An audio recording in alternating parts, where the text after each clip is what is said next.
apa? Sakit, Bu. Baik, semoga yang sakit diberi kesembuhan dan yang izin bisa berkumpul sama kita di minggu depan. Amin. Sudah siap belajarnya hari ini semuanya? Sudah. Siap. Siap. Oke, tepuk semangat dulu ya sebelum kita mulai pembelajaran. Baik. Tepuk semangat.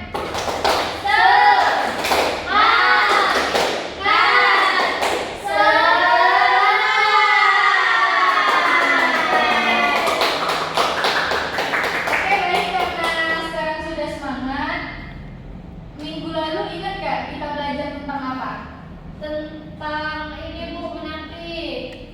Ya, tentang orang yang ciri-ciri orang Menafik.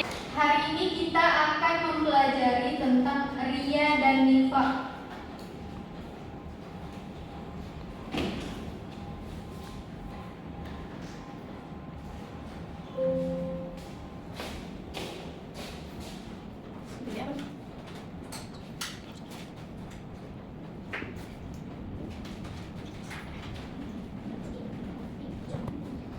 Mempelajari tentang apa? Menghindari ria dan nifaq. Adapun tujuan pembelajaran kita hari ini, yang pertama siswa dapat menyebutkan pengertian nifaq dan ria setelah mempelajari materi ajar dan diskusi dengan benar. Yang kedua, siswa dapat menyebutkan contoh perilaku nifaq dan ria melalui diskusi kelompok dengan benar. Sekarang kita mempelajari tentang menghindari ria dan nifaq. Ada yang tahu nggak apa itu ria? Sombong. Sombong. Terus apa lagi? Pamer. Bermuka dua. Oke. Iya. Oke. Ria itu berasal dari riyaun yang merupakan masdar dari kata ro'a yuro'a yang artinya melakukan sesuatu untuk mendapatkan pujian dari orang lain. Kalian pernah nggak sholat itu bukan karena pengen sholat tapi karena ingin dipuji orang lain? Pernah nggak? Tidak. Masya Allah sekali. Jadi pernah? Tidak, Bu.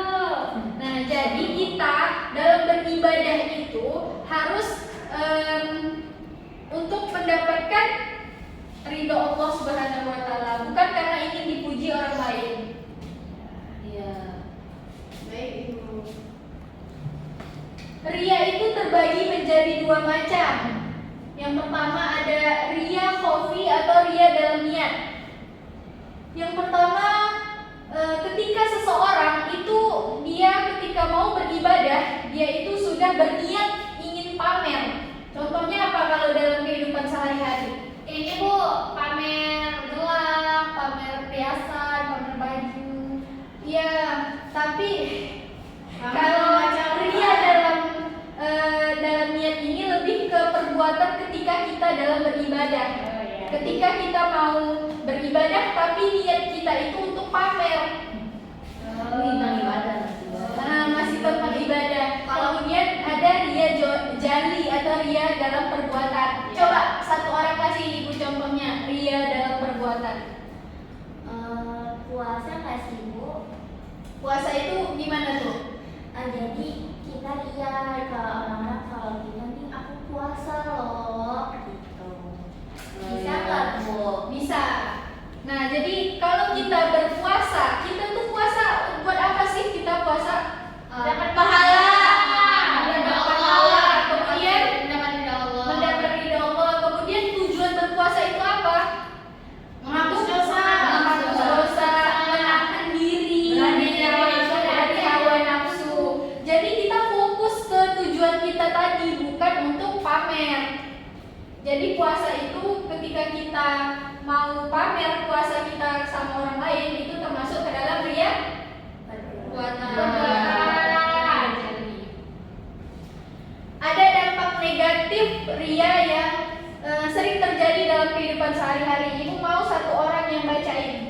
Saya Boleh Almira.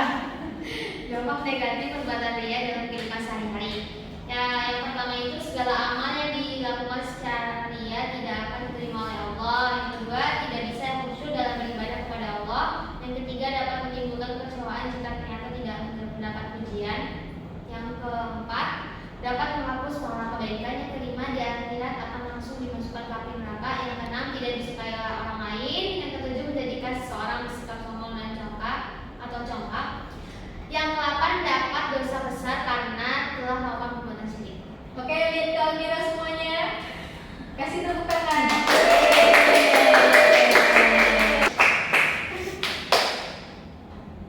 Nah, di sini perilaku ria harus dihindari agar mendapat rahmat dari Allah Subhanahu wa taala. Cara menghindari perbuatan ria adalah memandang semua makhluk tunduk di bawah kekuasaan Allah Subhanahu wa taala sehingga tidak membutuhkan pujian dari mereka. Pada zaman Rasulullah SAW itu ada 3 orang yang akan pertama diadili untuk masuk neraka. Yang pertama apa? Orang yang ikut berperang namun dia itu ikut berperang hanya untuk mendapatkan pujian dari manusia lain. Yang kedua apa? Orang yang berilmu namun dia mengajarkannya, akan tetapi dia mengajarkan ilmu hanya untuk mendapatkan pujian dari orang lain. Yang ketiga itu ada orang yang dermawan. Orang yang dermawan, dia itu memberi atau bersedekah hanya untuk mendapatkan pujian dari orang lain. Yang kedua ada nifak. Nifak itu berasal dari bahasa Arab nafiqo yang berarti lubang tempat keluarnya yarbu atau hewan sejenis tikus. Menurut istilah syariat, menampakkan Islam dengan kebaikan tetapi menyembunyikan kekufuran dan kejahatan. Jadi pada zaman Rasulullah SAW itu ada salah satu orang munafik yang bernama Abdullah bin Ubay. Nah, Abdullah bin Ubay ini ketika di zaman Rasulullah itu dia mengaku beriman dalam lisannya, tetapi dalam hatinya itu dia sama sekali tidak beriman. Bahkan dalam salah satu peristiwa itu dia mengajak golongannya itu untuk sama-sama berkhianat. Itu di dalam perang Uhud. Sampai perang tersebut Nabi Muhammad SAW mengalami kekalahan. Oke, di sini ada dalil. Kita baca sama-sama. Ibu. Bismillahirrahmanirrahim. Wa idza laqul ladzina amanu qalu amanna wa idza qalu ila syayatinihim qalu inna ma'akum innama nahnu mustahzi'un. Siapa yang mau baca artinya? Saya. Boleh? Nia? Artinya, apabila mereka berjumpa dengan orang yang beriman, mereka berkata, kami telah beriman. Akan tetapi apabila mereka menyendiri dengan setan-setan, para pemimpin mereka berkata, sesungguhnya kami bersama kamu, kami hanya mengolok-olok. Oke, baik. Lihat temannya semuanya. Tepuk tangan.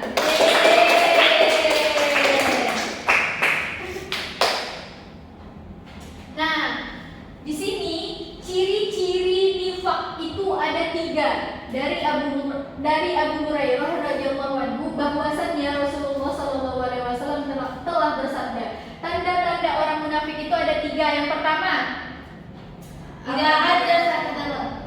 apabila dia berkata dia Bohong. apabila berjanji dia berkhianat. Dan apabila kepercayaan dia mengkhianat. Oke. Jadi kalau ada 3 orang dari kalau ada orang yang dengan ciri-ciri ini, maka dia termasuk orang-orang munafik. Anak-anak ibu di sini semua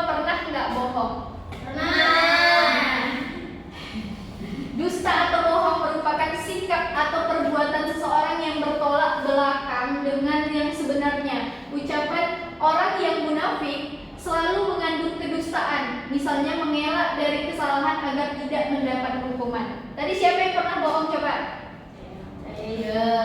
Semuanya pernah bohong. Berarti siapa yang pernah berbohong itu termasuk dusta kecil, tapi belum sampai ke tingkat munafik.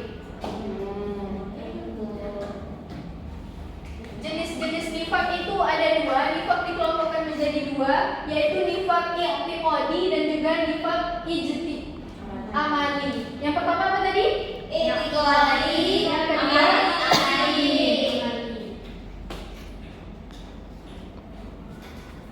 Nifak i'tiqadi atau nifak keyakinan adalah menyembunyikan kekufuran dengan menampakkan keislamannya di depan orang lain. Seperti cerita Abdullah bin Ubay tadi, ketika Rasulullah bertanya, apakah engkau Islam Abdullah bin Ubay? Abdullah bin Ubay itu menjawab, ya aku Islam ya Rasulullah. Padahal dalam hatinya itu dia selalu mencaci maki Rasulullah SAW. Hanya ketika lisannya berkata, aku Islam, tapi dalam hatinya itu dia berkata lain, bahwa dalam hatinya aku selalu membenci Allah, aku selalu membenci Nabi Muhammad, aku ingin memporak-porandakan Islam.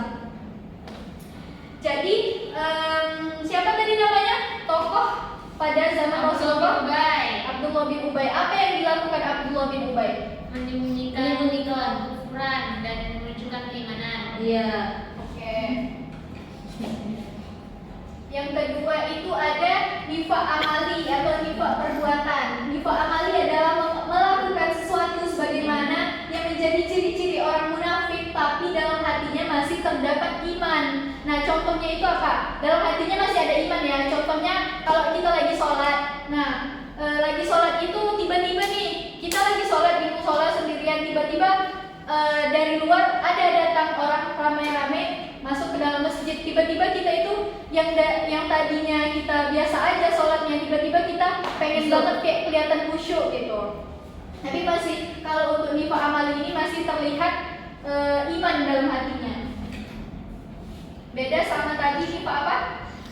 Nifak i'tiqadi itu berpura-pura, dalam hatinya tidak ada iman. Boleh mungkin satu orang bacain apa aja dampak negatifnya? Dampak negatif perilaku nifak dalam kehidupan sehari-hari. Yang pertama, mendapatkan balasan berupa siksa neraka dari Allah Subhanahu wa taala. Yang kedua, merugikan diri sendiri dan dikucilkan oleh masyarakat. Yang ketiga, walaupun berkata benar tidak akan dipercaya orang lain. Oke, lihat kami semuanya. Tepuk tangan.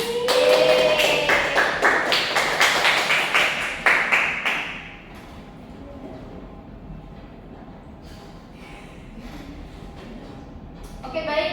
Karena materinya udah habis, Ibu mau ngasih tugas sama kalian. Ibu mau kasih kalian apa ya? Coba cari contoh 3 contoh dalam kehidupan sehari-hari ria. Kelompok sini itu cari contoh ria, kelompok sebelah sini itu cari kelompok nifak. Nanti dipresentasikan ya. Kita kelompok nifak itu. Kelompok nifak, kelompok sarah ke belakang itu kelompok ria, rahmi ke belakang itu kelompok nifak. Ibu kasih waktu 5 menit ya, 3 contoh saja. Sudah selesai apa? Belum. Udah Bu? Belum. Udah Bu? Udah, Bu. Sudah? Ya. Ayo boleh nih yang kelompok nifak dipresentasikan ke depan. Oh, ke depan Ibu. Ya. Bu.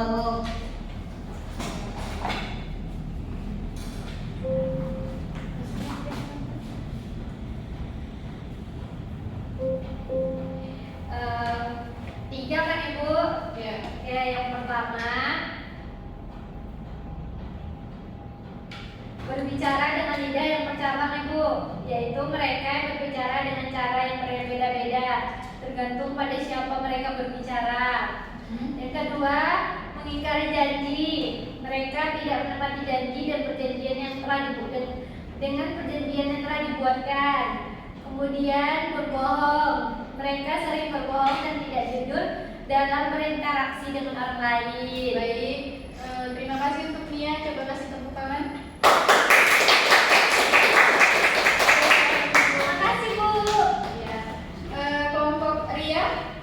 Boleh maju sekarang Sarah. 3 contoh sikap ria itu yang pertama beribadah karena ingin dipuji. Contohnya seseorang sholat dengan khusyuk hanya ketika ada orang lain yang melihatnya. Tapi jika sendirian dia tidak sholat atau sholat tergesa-gesa. Yang kedua bersedekah untuk mendapatkan pujian. Contohnya memberikan bantuan kepada orang miskin sambil direkam atau dipamerkan di media sosial agar orang lain memuji kebaikannya. Dan yang terakhir membaca Al-Quran dengan suara keras agar dianggap alim. Contohnya seorang itu membaca Al-Quran di masjid dengan suara indah dan keras bukan karena ingin mendapatkan pahala dari Allah, tapi agar dipuji oleh jamaah sebagai orang yang pandai membaca Al-Quran. Oke, baik. Terima kasih, Sarah. Kalian punya media sosial nggak? Punya. Biasanya dipakai buat apa? Buat menonton drama. Masya Allah. Buat nonton drakor. Jadi ternyata sekarang itu media sosial juga lagi marak-maraknya itu digunakan untuk ajang pamer. Nah, jadi kita sebagai siswa itu harus menjaga supaya diri kita itu terhindar dari sifat ria dan nifak, apalagi pamer. Ya. Ya. Oke, kesimpulannya itu boleh dibacakan. Boleh siapa yang mau menyimpulkan ria dan nifak? Saya. Boleh Nia? Oke Bu, bentar.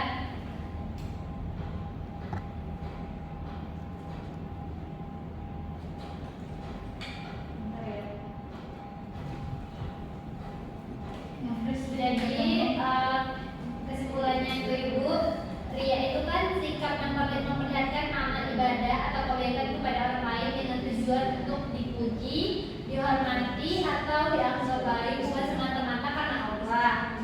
Kemudian kalau kesimpulan nifaq itu yaitu sikap yang menyembunyikan kekafiran atau keburukan di dalam hati tetapi menampakkan keimanan atau kebaikan secara lahiriah. Begitu Ibu. Baik, kasih atas buat Nia. Teman-teman sedikit mengenai ria dan nifak.